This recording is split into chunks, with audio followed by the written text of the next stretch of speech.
नमस्कार। वह पथ क्या, पथिक कुशलता क्या, जिस पथ में बिखरे शूल न हो, नाविक की धैर्य परीक्षा का जब धाराएं प्रतिकूल न हो।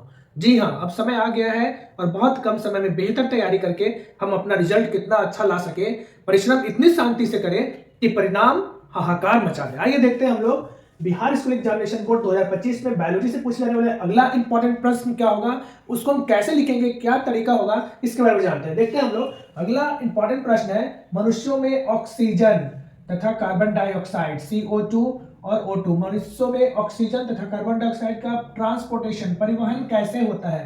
हम जो भी क्वेश्चन देख रहे हैं सभी प्रश्न दीर्घ उत्तरीय प्रश्न है और इन सभी प्रश्नों का उत्तर हम लोग सिस्टमेटिक कितना अच्छा से लिख पाए, इन सभी के बारे में चर्चा कर रहे हैं, कैसे हम उत्तर दे सकते हैं। तो प्रश्न को देखिए, सारा दीर्घ उत्तरीय प्रश्न है, वेरी इंपॉर्टेंट क्वेश्चन, मनुष्यों में ऑक्सीजन तथा कार्बन डाइऑक्साइड का परिवहन कैसे होता है।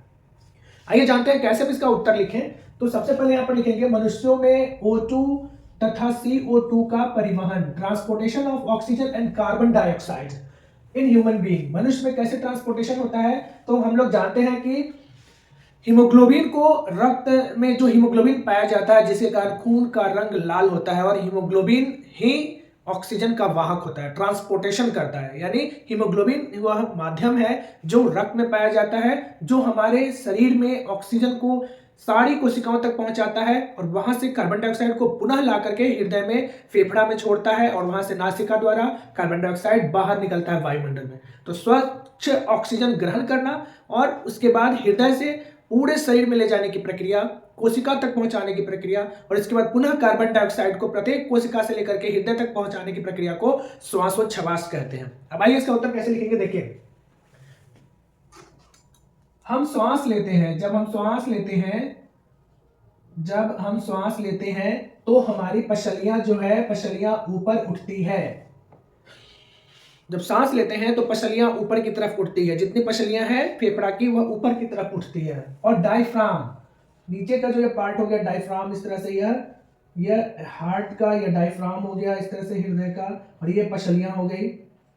तो जब हम सांस लेते हैं तो यह पसलियां ऊपर की तरफ उठती है, और यह डायफ्राम जो हो गया यह चपटा हो जाता है। एकदम क्लियर कॉन्सेप्ट है। आराम से सिंपल भाषा में लिखे कि जब हम सांस लेते हैं तो पसलियां ऊपर की तरफ उठती है और डायफ्राम चपटा हो जाता है, ये भाग चपटा हो जाता है। इस कारण बक्ष गुहिका में, अब इसके अंदर बहुत सारे ईयर चैम्बर इस तरह से बने हुए हैं, जिसको बोलते हैं बक्ष गुहिका। यह सारे ईयर चैम्बर इसमें बने हुए हैं, जिसको बोलते हैं, क्या कर रहा है, इस कारण बक्ष गुहिका बड़ी हो जाती है। जब डायफ्राम चपटा होगा तो यह बड़ा हो जाएगा, बिल्कुल बैलून की तरह। और यह जब चपटा हो जाएगा, बड़ी हो जाती है, तो वायु फुफ्फुस के भीतर चली जाती है, एयर ब्लैडर के अंदर। यह एयर ब्लैडर के अंदर O2 प्रवेश कर जाता है। यहां तक का कॉन्सेप्ट बिल्कुल क्लियर है कि जब हम सांस लेते हैं पसलियां ऊपर उठती है, डायफ्राम चपटा हो जाता है, इस कारण बक्ष गुहिका बड़ी हो जाती है और वायु फुफ्फुस के भीतर चली जाती है, एयर ब्लैडर में वायु चला जाता है।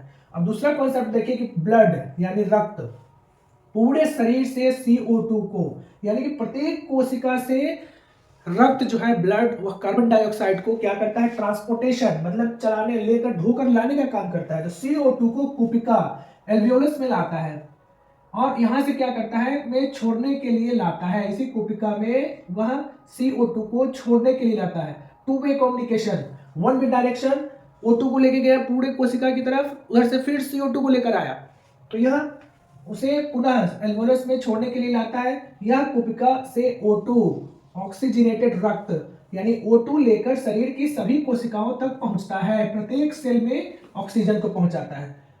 तो यहां तक हो गया। हम लोग दीर्घ उत्तरीय प्रश्न के बारे में चर्चा कर रहे हैं। Very important question for Bihar school examination board 2025, और जितने भी स्टूडेंट हैं क्लास 10 के, उनके लिए वेरी वेरी इंपॉर्टेंट क्वेश्चन सब है जो आपके सामने लेकर मैं उपस्थित हूँ। अब देखिए, श्वास चक्र जो हो गया, सांस लेना, यानी जब हम रेस्पायरेशन की क्रिया करते हैं, इस तरह से O2 का ग्रहण होना, ये ऐसे नीचे O2 का शरीर में वातावरण से ग्रहण करना और CO2 का बाहर निकालना। तो श्वास चक्र के समय जब वायु अंदर, ये O2 को जब हम नासिका से अंदर प्रवेश कराते हैं, श्वास लेते हैं, और बाहर CO2, देखिए O2 क्या किया, अंदर, और बाहर CO2 होती है। श्वास चक्र में क्या हो गया, ऑक्सीजन का ग्रहण करना और कार्बन डाइऑक्साइड का छोड़ना। तो एक बार खींचना, ग्रहण करना और छोड़ना, यह प्रक्रिया क्या कहलाएगा, श्वासोच्छवास कहलाएगा। लघुतड़ी में भी आता है कि श्वासोच्छ्वास क्या है, तो वैसी प्रक्रिया जिसके द्वारा हम ऑक्सीजन को ग्रहण करते हैं और कार्बन डाइऑक्साइड को शरीर से बाहर निकालते हैं, यह प्रक्रिया श्वासोच्छ्वास कहलाती है। तो O2 ग्रहण करते हैं और CO2 को बाहर करते हैं, तब फुफ्फुस वायु का अपशिष्ट आयतन रखता है, यानी 2 में कम्युनिकेशन कर रहा है। तो जो अपशिष्ट हो गया CO2, उसका वह आयतन को अपने पास मतलब रखता है, उसका डेंसिटी जितना बाहर हो गया, जैसे ऑक्सीजन ग्रहण किया और कार्बन डाइऑक्साइड को त्यागा, इससे ऑक्सीजन के अवशोषण और कार्बन डाइऑक्साइड के निष्कासन के लिए पर्याप्त समय मिल जाता है।